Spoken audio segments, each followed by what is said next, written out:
English वाले में आपका स्वागत है। आज मैं आपके लिए टॉपिक लेके आया हूँ अल्फाबेट। अल्फाबेट बोले तो वर्णमाला, अक्षरमाला। सबके दिमाग में एक ही क्वेश्चन होता है कि अल्फाबेट्स कितने होते हैं, और मोस्टली का प्रॉपर जवाब भी ये होता है 26। इंग्लिश में अल्फाबेट कितने होते हैं 26, जबकि 26 अल्फाबेट नहीं होते हैं।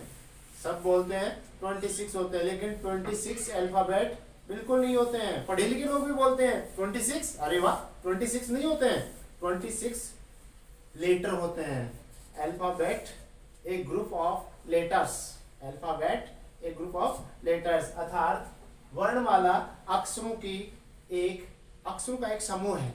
अक्षरों का एक समूह है जिसमें विभिन्न तरह के अक्षर होते हैं।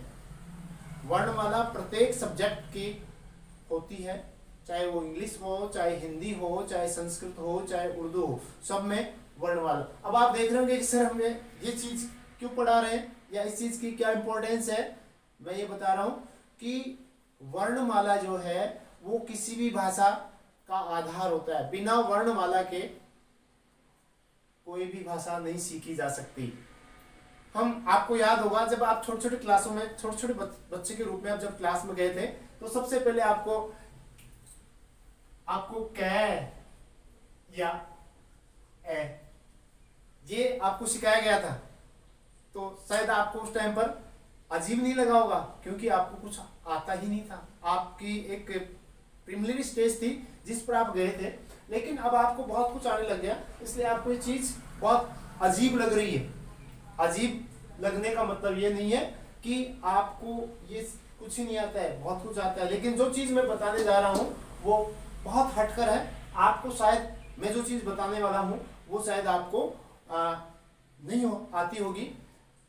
इसको जानने के लिए, इन सारी बातों को जानने के लिए आपको मेरे वीडियो के साथ अंत तक बने रहना होगा। और देखिए ये अल्फाबेट सब समझते हैं तो 26 लेटर्स होते हैं, और 26 लेटर्स में 5 वोवेल्स होते हैं, 5 स्वर होते हैं। और 5 स्वर कौन कौन से होते हैं? ए, ई, आई, ओ, यू। ये 5 लेटर जो है उनको हम वोवेल्स बोलते हैं। हिंदी में बोले तो स्वर। समझ में आ रहा होगा कि 5 वोवेल्स होते हैं, ए, ई, आई, ओ, यू। इनका बहुत ज्यादा इंग्लिश में अर्थात स्वर का जो स्वर होते हैं वो सभी भाषाओं में अपना अलग इंपॉर्टेंस रखते हैं, उनकी अलग पहचान होती है। साथ ही जो रिमेनिंग लेटर बच गए वो होते हैं कॉन्सोनेंट्स। वो सभी क्या होते हैं? कॉन्सोनेंट होते हैं। अब बात करते हैं कि 26 अक्षरों के बारे में हमने देख लिया। अब इनकी कई बार क्या होता है कि इनका उच्चारण, इनकी साउंड, हर शब्द में, हर वर्ड में इनकी साउंड अलग अलग निकलती है। जैसे मान लीजिए ए है, ए में ए, आ, ओ, ए, आई कहते मतलब ऐसी साउंड निकलती है। बी में बी से बै की साउंड निकलती है, सी से और कै की साउंड निकलती है, डी में डे और दे की साउंड निकलती है, ई में ई बड़ा ई और ए की साउंड निकलती है, एफ में फे की साउंड निकलती है, और जी में जय और गय की साउंड निकलती है। मैं कुछ उदाहरण के माध्यम से आपको समझाने की कोशिश करूंगा कि ये कैसे होता है। अब जब इनका उच्चारण करते हैं तो हम कैसे इनको जज करें कि यहाँ कौन सी साउंड निकल रही है। देखिए ए से शुरू हो रहा है अलर्ट, अलर्ट मैंने बोला यहाँ ऐसे, तो स्टार्ट ये वर्ड जो है ए से स्टार्ट हो रहा है, और यहाँ अलर्ट, इसको क्या बोलेंगे? अलर्ट। एग्री, नेम, यहां देखिए ए है और ए में क्या आ रहा है? एम, ए आ रहा है, ए आ रहा है।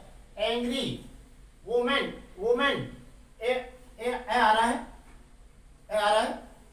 केयर, ए आ रहा है, यहां ए को ए बोल रहे हैं, ए को किस रूप में बोल रहे हैं? केयर।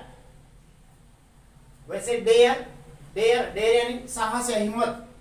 फेयर, टाल, अब देखिए आ रहा है, ये आ रहा है इसमें। उसी के तरीके से अब हम बी का लेते हैं। बी में बी का वैसे साउंड निकलता है जैसे बुक, बैट, सी में से और क्या है, सेल, आइस।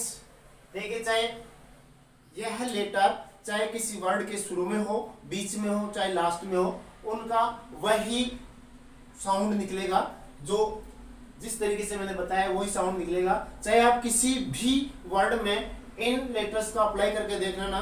सर आप सोचो कि सर आपने ये बताया था, मैं बिल्कुल दावे के साथ कह रहा हूं कि इनका ऐसे ही साउंड निकलता है।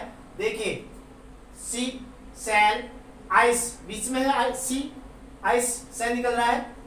कैट शुरू में, अब देखिए कैन कै के रूप में सी, यहाँ सी को अपन कै के रूप में साउंड दे रहे हैं, कैपिटल। उसी तरह से डी, डी में डे और द, डी का डे और द, डे, डैडी, डियर। वैसे अब देखिए दिल, देवीलाल चौटाला, ये देवी अर्थात नाम है, तो इसमें द को क्या बोल रहे हैं, देवीलाल नहीं बोलेंगे इसको।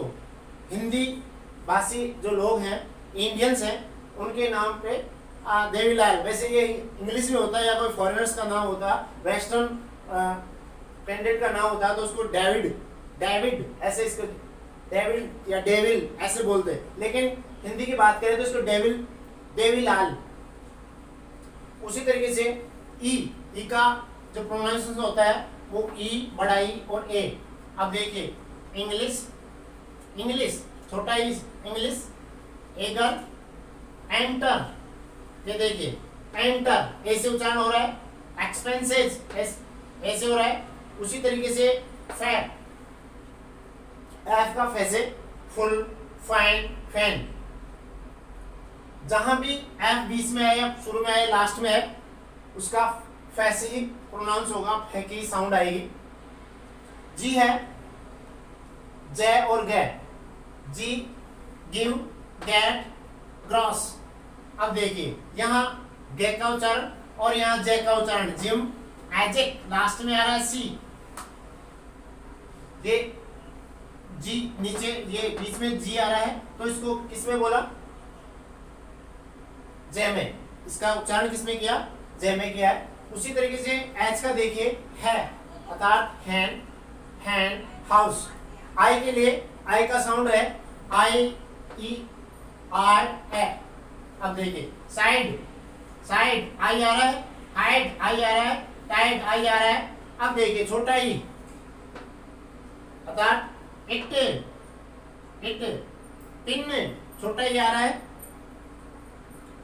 उसी तरह से रिटायर आई आ रहा है, टायर आई आ रहा है। थर्ड ए का उच्चारण, ए का साउंड निकल रहा है यहाँ, थर्ड ए, शर्ट। उसी तरीके से जे, जे में जे की साउंड निकलती है, जे में जे की, जैसे जयपुर, जॉइंट। उसी तरह से के में कै की साउंड निकलती है, किचन, काइट, मैक, बीच में के आ रहा है, तो इसका मैक, के का साउंड निकल रहा है। उसी तरीके से एल में ले का साउंड निकलता है, लाइन, लव। उसी तरीके से एम में मनी, मैन, टाइम। उसी तरीके से एन में ने की साउंड निकलती है, नेवर, चैन, लास्ट में एन आ रहा है तो उसकी ने, आंट बीच में आ रहा है एन, तो ने की साउंड निकल रही है। दोस्तों ये ऐसी चीजें हैं जो हमें इनकी जानकारी होना बहुत जरूरी है। ये क्यों जरूरी है, क्योंकि इंग्लिश में अपन शुरुआत, सबके इंग्लिश फोबिया होता है, और इंग्लिश में हर किसी को ये टेंशन होती है कि मैं कैसे पढ़ूंगा, मैं कैसे सीखूंगा, मुझे तो आती ही नहीं है, मुझे तो ऐसा नहीं है। बहुत ईजी है, इंग्लिश बिना मात्राओं की भाषा है, और इसको सीखने के लिए स्टेप टू स्टेप, मुझे पता है आप लोअर स्टैंडर्ड के भी हो सकते हैं, आप एडवांस स्टैंडर्ड के भी हो सकते हैं, बट मैं बात कर रहा हूँ कि ये टॉपिक लोअर स्टैंडर्ड, जिनको इंग्लिश से बहुत ज़्यादा डर लगता है, उन लोगों के लिए मैंने तैयार किया है कि ताकि वो जीरो से हीरो कैसे बन सकते हैं। जीरो से हीरो बनने के लिए इंग्लिश में ये चीज़ों अल्फ़ाबेट्स से शुरुआत करनी होती है, और मैं आपके लिए मेहनत कर पाया हूँ कि आपको अच्छे से इंग्लिश में मैं हर लेटर को समझा सकूं, इसका साउंड कैसे निकलता है और कैसे ये लेटर वर्ड में इम्प्लीमेंट होता है, वर्ड में कैसे यूज होता है, और वहाँ उसका प्रोनाउंसिएशन कैसे होता है। साथ ही कोविड के चलते पूरे वर्ल्ड में कोविड चल रहा है, और उसके कारण सब अपने अपने तरीके से एक दूसरे की मदद करने की कोशिश कर रहे हैं। मैंने भी सोचा कि मैं भी कुछ आप लोगों की मदद करूं। मेरे पास और कोई मदद करने के लिए तो है नहीं, इतना लंबा चौड़ा शरीर नहीं है कि मैं किसी के साथ में मेहनत जाके कर सकूं। मैंने एक बीड़ा उठाया है कि लॉकडाउन के दौरान पूरी अर्थव्यवस्था ठप पड़ी है, तो क्यों न आप लोगों के लिए मैं एक ऐसा प्लेटफॉर्म तैयार करूं जिससे आप घर बैठे आप कम से कम इंग्लिश के बारे में आप जानकारी ले सकें, इंग्लिश को सीख सकें और इंग्लिश में अपनी पकड़ कर सकें। उसके लिए आपके लिए टॉपिक लेकर आया हूं। आप इस वीडियो में आगे तक बने रहें। Thank you.